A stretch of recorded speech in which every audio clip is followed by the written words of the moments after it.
So we got the chapter 22 quiz today. There he is. All right. Ignore that message I sent you. Any questions on chapter 22? Yeah. That's a yes? I need a second. I have one on the lab, but if anyone has questions on 22, then. Right. So we'll start out with questions on 22. He will be honest, I don't have any.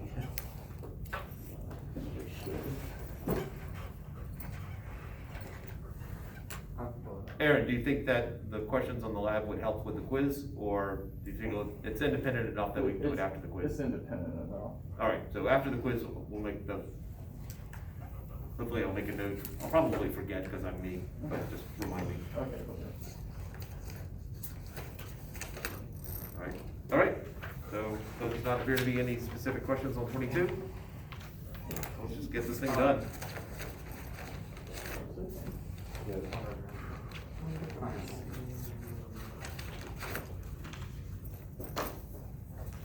Oh, Hopefully nothing's missing like on the previous one.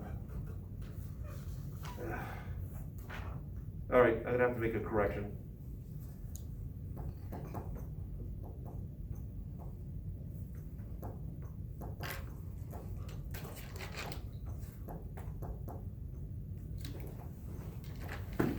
Make sure I correct it correctly.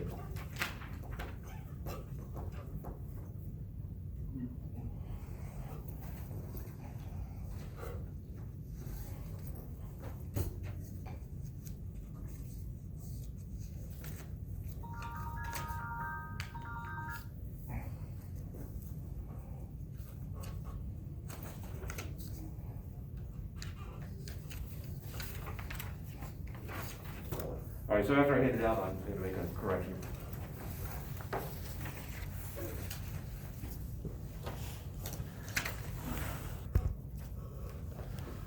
You thought I forgot already? Yeah. Yeah, it's a tough start. Okay, what's your question about the lab? So it's basically. There were so many labs that we did. Which lab is this? This is the water column. or the water Okay, tube. got it. All right. Go. You're asking what are the formulas for the slope of each graph in terms of speed of sound? Which I get that our y-axis was, the length of the air column. Right. And our x-axis was the period, so that'd be, slope would be pretty much what I believe is our velocity, correct? All right, so let's work our way through that. So, for the first harmonic, we have some height h of the air column. This is water down here. And that would be a quarter of a wave. So I know that the wavelength would be, or a quarter of the wavelength would be whatever the air column is. This is for the first harmonic. I know speed is frequency times wavelength. So this would be 4 times the frequency times whatever the height of the air column was. Okay. And what did you plot again? We plotted the length of air column versus, period. Or is that, yeah. Or period, which is 1 over the frequency. Okay. So from this, so basically I need to get it in terms of h is equal to something times 1 over the frequency. That's Okay. plus b. So solve for h. So h would be equal to v over 4f, which is v over 4 times 1 over f. So that would be the slope. Okay, yeah, that makes more sense, because I got the velocity, formulas right, it's just I didn't quite understand the Okay. slope. And then for the third harmonic, h is equal to 3/4 of a wave. So this would become 4/3. This becomes 3/4. That's, what I got. So you're talking about, problem number 2? Yes. Oh,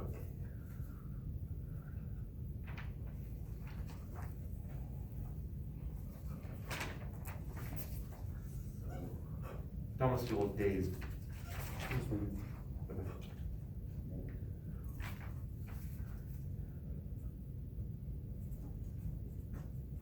I got the same thing. You know what? I got the same thing, though. Okay. Other questions, Mr. Willis? Did you ever explain overtones? Yeah, that's Yeah, what I I remember, I was just talking Oh. about it. Overtone is just the next harmonic that's legitimate. So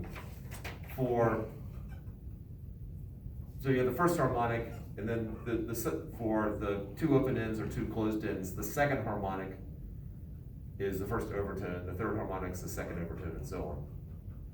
For the 1 open and 1 closed, since they don't have even harmonics officially, the third harmonic, which is the next one you can get, is the first overtone.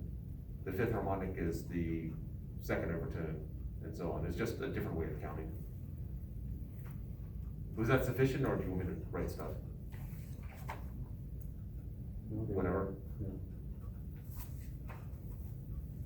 That's fine. You would like it written? No, that makes enough sense. It was just confusing because I didn't know about what I was talking about.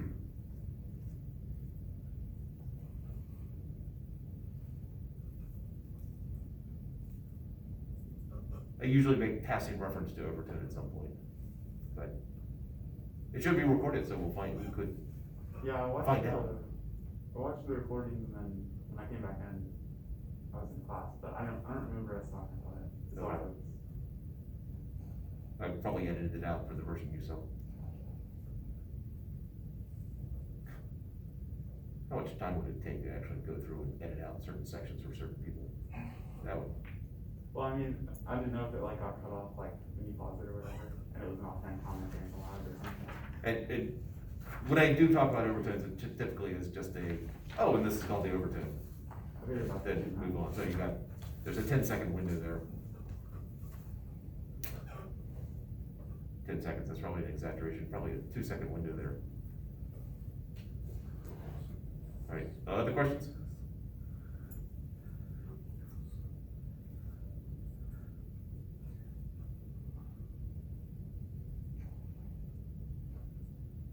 it would, wait, just to verify, it's speed of sound over 3/4, for, that would be, This is for the second harmonics. Oh, sorry, third harmonics. and, the first harmonic would be 1/4? Yes.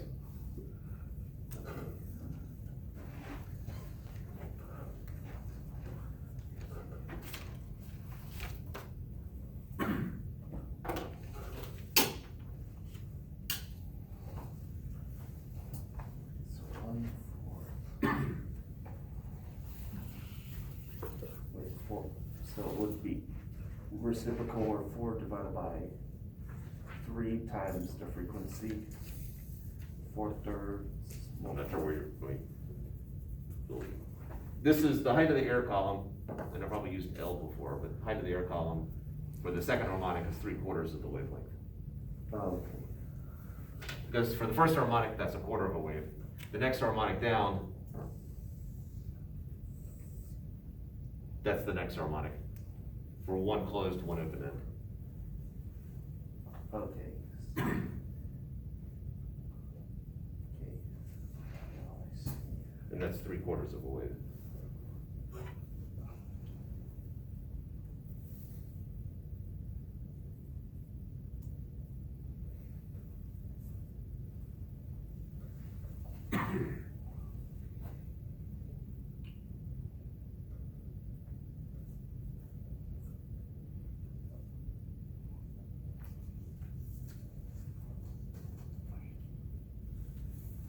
All right, so, sort of open it up for any opinions that you might have on it. All right, so the first test is on Monday for the mechanical waves. Then we get into light now, and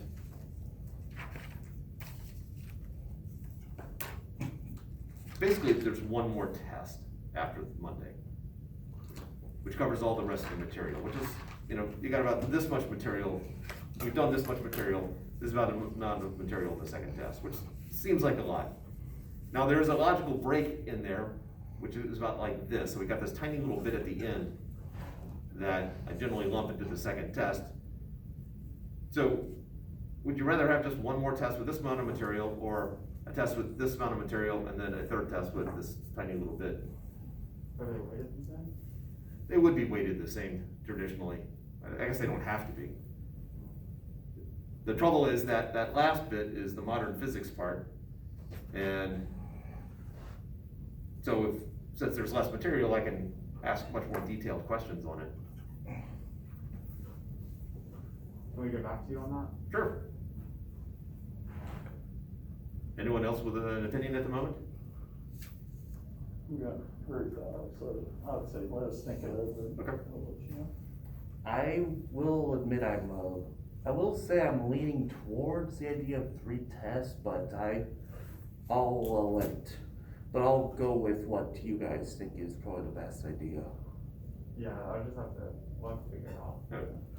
And at this point, it's philosophical. I mean, you probably will have a very firm opinion by the time we get to the end of the semester and go, it really would have been nice if we'd had 3 tests instead of 2, or vice versa. Yeah.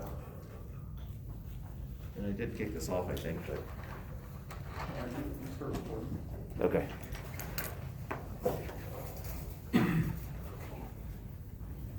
All right, so any questions concerning the test on Monday?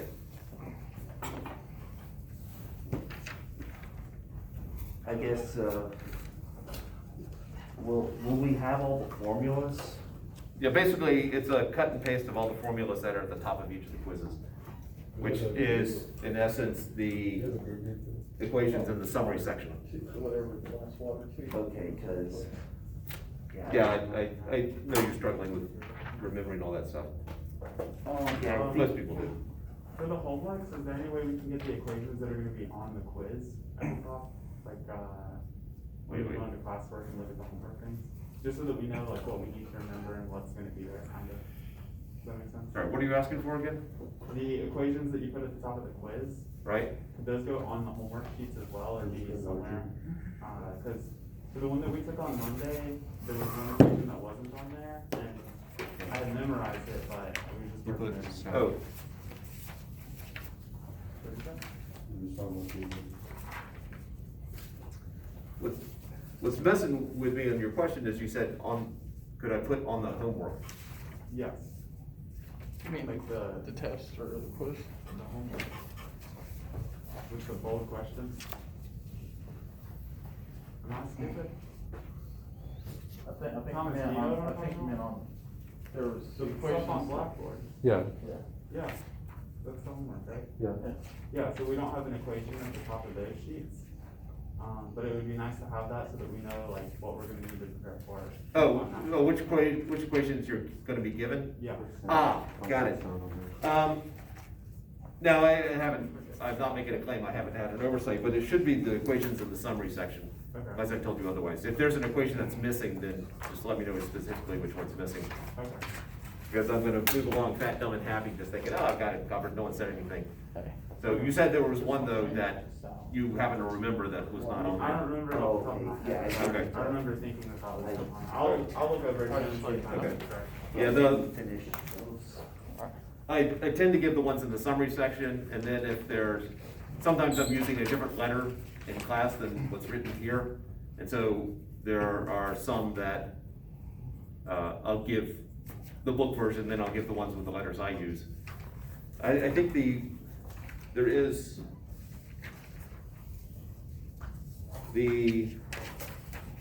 I don't think I gave this equation here, because I assume you can see perfectly. This is the chapter 22 stuff. The open pipe of length L and the closed pipe of length L, I don't think I gave those equations. Because those equations, I feel like, if you understand the material, it's easy enough to derive, that kind of thing. There's also a couple of things that I noticed that I guess were just mistyped on the homework. like numbers that were wrong or off? On the homework itself, on the solutions, Yes. I would not be shocked by that. I'm doing a cut and paste from the textbook and it happened. So if you run across it, just let me know and I hopefully will correct it for the next group. Yeah, I think I have a couple of pictures of it, because we were talking about it. Oh. Oh, yeah, I caught a typo. Homework. Yeah, Yeah, it's a lot of fun when it turns out that the solution doesn't even apply to the problem at all. I think this one's an easy enough one, the 13. Yeah. So, there was one that was, the bulk modulus and then the density. Alright, so this is from chapter 13, No, it's from chapter 22. 22? Okay. And like you have the velocity here, you have it is 1428, but then it's down here, it's 1328. Ah, Here's another one. well, you obviously, you need to subtract 100 meters per Right, second. right. Okay. Which problem was that again? It was, I think 9 or 7 or 9, one of those. 7, 4, 9. 27 also has a thing, it goes from 560 hertz in the first part to 360, and in the question it's 560 something. And that one was 14 something to 13 something meters per second. Yeah. That's right there, alright.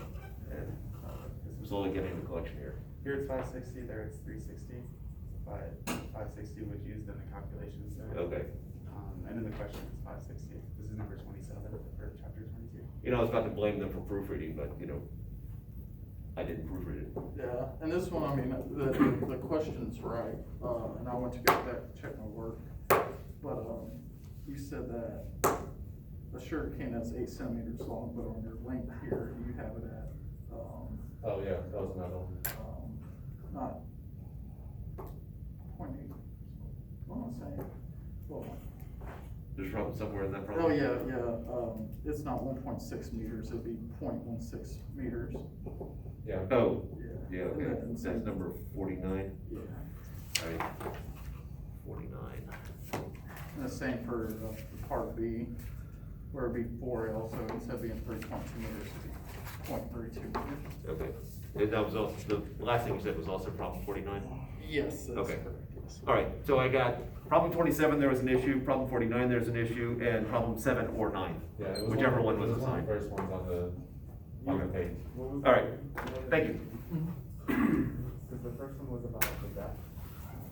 That was number 7, Yeah. and 15 was the next one, I think. I still think the mistakes happened because originally the problem was with, for instance, potentially 360 hertz. And then they later on, somebody changes it to 560 hertz in the original problem. And when they're proofreading, they go, oh, it changed it here. And just, it's a very quick, oh, let's update this. I suspect that's where it happens as opposed to a typo. It's more of a oversight when somebody changes the problem. But I don't know, I've not been part of that process. Someone once asked, it's because I do some things a little bit differently, especially in 151, asked why don't I write my own textbook, and I said, I don't want to come up with the problems, because proofreading the problems would just be a nightmare.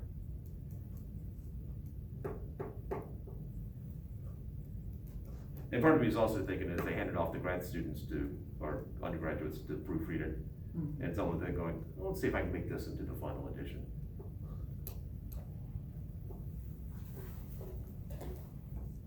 All right.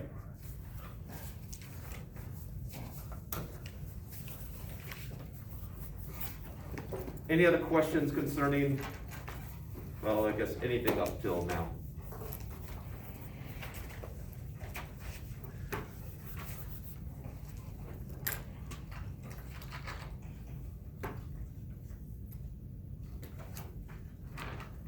Ah, that was a mistake. Don't put alcohol on your hands and then touch your eye. Oh. All right. A little bit more awake. Yeah, I feel more awake. All right, so let's tackle chapter 33, stuff for test 2.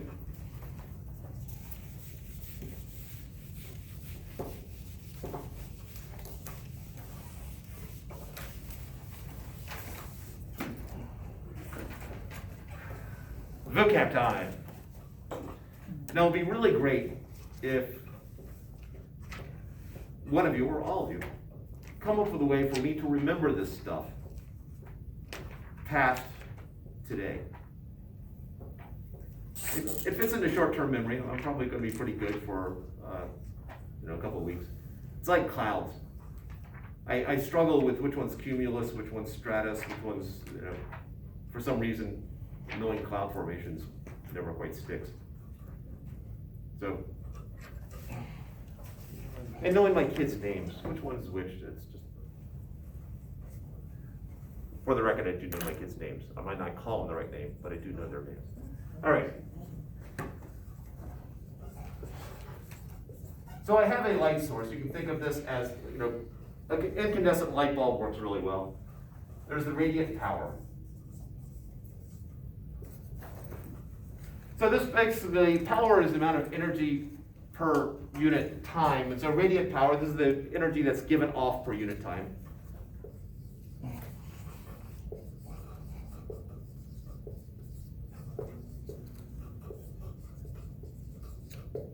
Per time. Sometimes called radiant flux.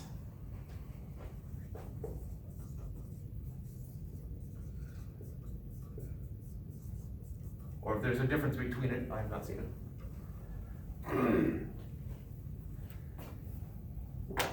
Because it is power, units are in watts, and the textbook doesn't give a letter for it. They don't do anything with it other than its introduction. So the units of this is the watt.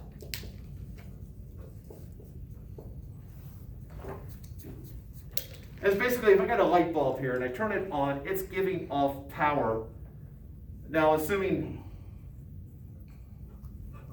it takes a certain amount of power to run it, that power is being used up. Now, this power is not necessarily everything that can be seen. Because I imagine most of you have tried to change a light bulb or touched a light bulb that has been recently turned off and how hot it is. So there's still energy that's being, we consider it inefficient because we want the light bulb to light up so we can see it.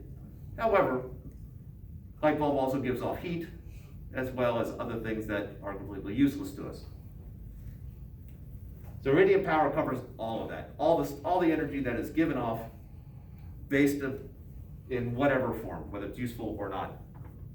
Yes? Is that the rating that is that the power rating we see on a light bulb, like 100 watts for an Yes. incandescent?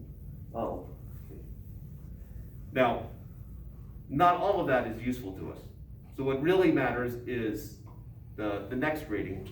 That's why, like LED bulbs give you an equivalent to an incandescent bulb, because an LED bulb is way more efficient, but it's gonna put off the same light as something that uses way more power. Right.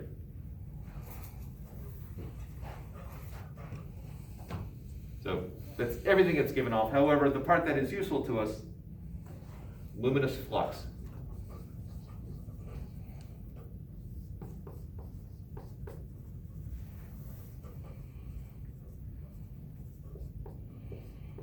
And they use a capital F for luminous flux.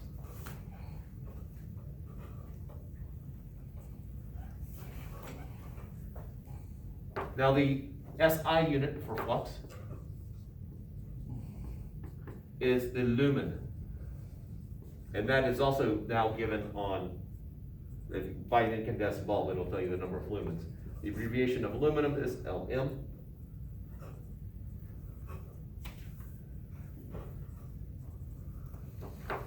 Now the typical eye does not see every frequency of visible light that is the same. Some are registered, the rods and cones register them slightly differently. And so they decided to identify this as 680th watt of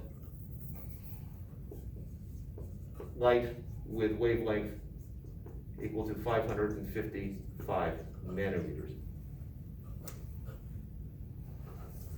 This is what our eye registers as yellow-green.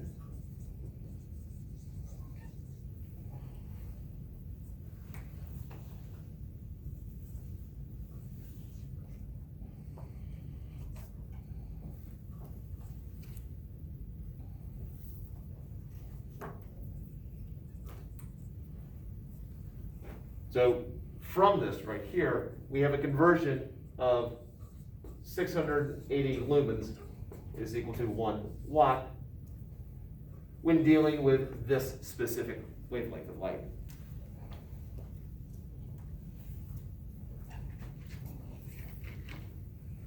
So why'd they choose yellow-green? Is it because it's, the most easily seen by everyone, even those with red-green colorblindness?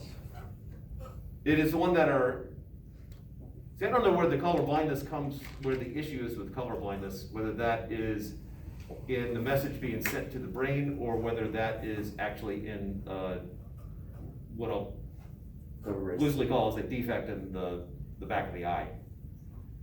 So, this wavelength was chosen because somewhere along the line, they decided that our eyes are most sensitive to this wavelength of light.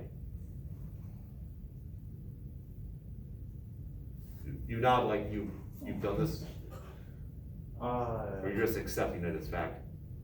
Displays for like computers and stuff Right. have 2 green LEDs for every 1 red and 1 blue. Oh, okay. Because we're more sensitive to green light when it comes to contrast. Oh, Oh, that's interesting. That's something Mr. Haynes mentioned. No, it's one of those things, right? Oh, that's something I never knew. alright. So luminous flux in a sense is a measure of brightness.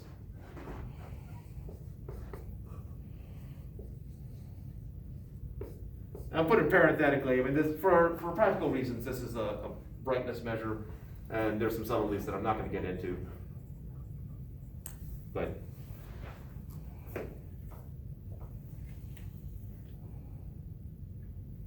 To give you some idea of connection for, again, incandescent light bulb, at least I found this information. If I have a 100-watt light bulb, that generally translates into around 1,600 to 1,700 lumens.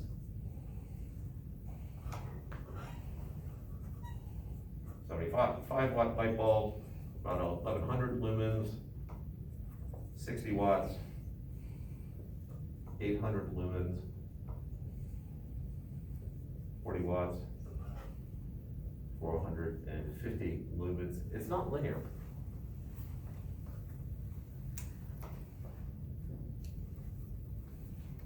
And this is just standard GE incandescent light bulb.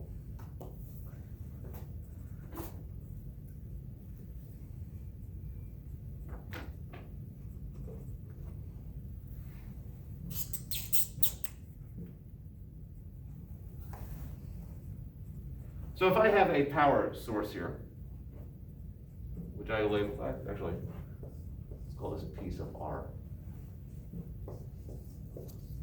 So if I have a power source that has a 7-watt radiant power,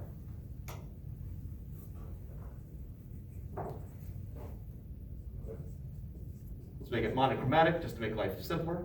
And so it's monochromatic, so with the wavelength of 555 nanometers, our target right there.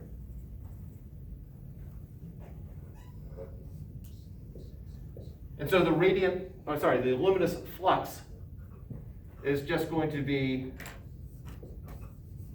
my 7 watts times my conversion factor of 1 watt, try that again, sure I'm doing that right, yeah.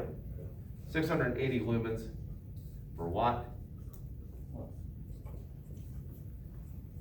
And so we get the luminous flux, which is, I think, 4,760 lumens.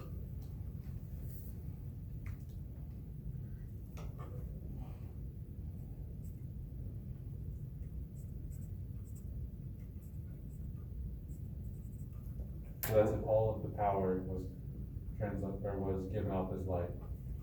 Yeah, all the power is going straight into this wavelength. There's no heat generator or anything like that. Thus the huge difference between the two. Right. Yeah, that's four. So they're very inefficient. Yeah, that's what I'm getting from there. Yeah, because that's. Four That's a hundred. huge difference. 4.76 kilolumens, that's bright. 4.76 kilolumens? Yeah, Yeah, that would be. So, using regular incandescent bulbs, so that's roughly 300 watt bulbs to get the equivalent. Yeah, incandescent bulbs not efficient, thus the huge push for using the longer lasting, the LED lights and so forth. It doesn't matter as much in the winter, because if an incandescent bulb's putting off a lot of heat, then all that's doing is taking load off of your HVAC system. And also, A lot of light bulbs. if the incandescent light was ever banned, how would easy bake ovens work? I mean, ultimately, that's what it comes down to, right? We need them around for easy bake ovens. yeah, you could just repurpose them, I mean, that's, The easy bake microwave oven? no, an incandescent light bulb. All right, I mean, incandescent light bulbs are just heating elements in a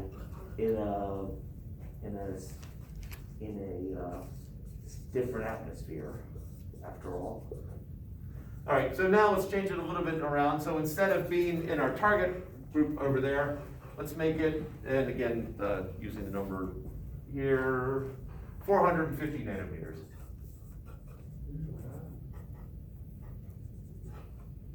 Is the wavelength, again, making it monochromatic. The question is, what is the luminous flux now? And the way you would deal with that is that there's a table